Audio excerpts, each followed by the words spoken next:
So Greg, how did you and the team come up with the name Juvenescence, and what kind of money did you need to raise? I think back in 2017 is when you got the ball really rolling with Juvenescence, and by the way, that leads me to one interesting little story that is kind of off topic but not off topic, and I wanted to mention that you have a tremendous supporter of everything that you do, and that's Dr. Anna.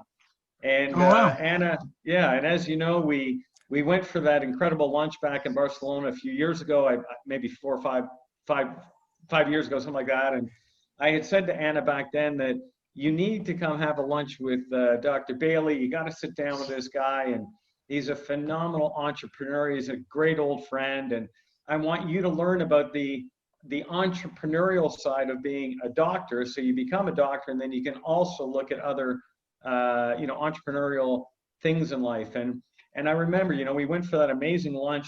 She came back, she loved it, and she's like, "Oh my God, I never thought about that." And then that led, of course, to a really funny, ironic story. And here we are having this beautiful interview today, which is, just 3 years later, or approximately 3 years later, Anna did her internship in London with Jim Mellon at Juvenescence. And this Very was funny. really, yeah, this is when Juvenescence was just at the very, day one. It was the birth. And Anna went to London. She spent a couple months there in the office learning, and she did the very first pitch deck for Juvenescence with Anthony Chow, and she loved it, and she sat back and go, "Oh my God, I'm applying, medical knowledge to business." And then the cute story about, the amount of money that was being raised for this thing back then. I mean, she was shocked. So she's deeply grateful, Greg, for your inspiration back then and where she is today. I mean, she is in the pediatric surgery side at the hospital in Switzerland. That's awesome. But she will be joining us full time at M2 Biosciences in November. So just around the corner, and using that experience just like you did. So, I mean, you spent 10 years doing it, but she spent a couple of years now in medicine, in emergency, doing the exact thing that you were doing in the pediatric side. Yeah. And now she's going to come aboard full time and work in our stuff with the clinical research in the cannabis and the medicinal mushroom and psilocybin side. So a hat tip to you. I'm saying it on her behalf, but thank you very much, Greg, to you for that inspirational lunch. It was truly amazing. On that long diatribe, I'm going to hand it back to you and tell us about Juvenescence. Well, first off, thank you so much for sharing that. I mean, it is, if you could help inspire somebody, what a wonderful gift for both of you, for both parties. And it's interesting because I will often challenge people to say, how are you going to change the world? And most people say, I can't change the world. How would I do it? And yet the interesting thing is that we really can. I mean, if anyone had told, Mrs. Vivian Bailey's son, that he could potentially create drugs that would, allow a cancer patient to live 10 years longer, or to help somebody who couldn't go to their wedding because they had a migraine, or this what we're doing now, it would have been laughable. And yet you can. It's just trying to find your niche. So I'm delighted that Anna listened, because we often get pigeonholed into what we start as our career, that's where we should end up in our career. And that's not the way this is. This is a buffet. It's not a single meal. You can try different things. So thank you very much for sharing that story with me. And good on Anna to find her own path.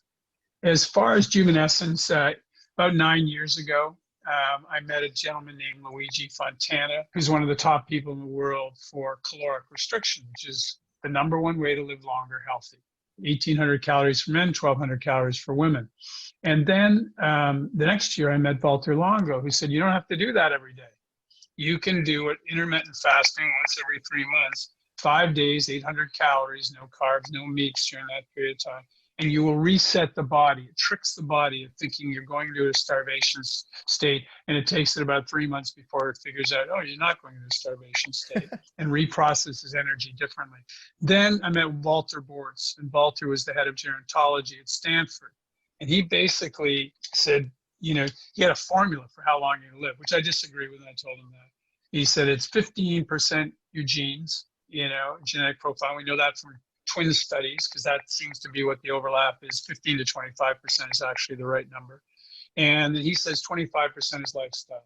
If you're in a loving relationship and you're living in a society that treats you with respect, you will live longer. If you're climbing ice cliffs without a rope, you're going to die younger.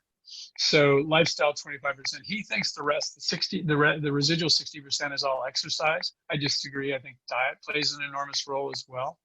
But he says it is huge. And what he told me was, if you're fit, you mentally and physically decline at 0.5% a year, unfit at 2% a year.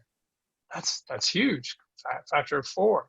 So that was quite a remarkable number. So there's nothing magical about, diet or exercise. Fundamentally, they're doing something on the cellular level. And so scientists in the last 10 years have discovered what those pathways are. And when they discover them, they know how to manipulate them. So I started bombarding Jim and Deck with these articles about how we were going to be able to modify aging. Jim took the ball and run. He's written 6 books. Now his 7th book. He's about to do his 8th on clean meat. And he basically showed that he went to all the top institutions, met all the top scientists. So he gave Deck and I a roadmap. The name of his book was Juvenescence. Jim is outstanding at creating names. I'm rubbish at making names. Ascend Healthcare started out as GB Co. because my initials call it a day. That was the name of the company. Happily, smarter heads prevailed. So that was how we got to Juvenescence.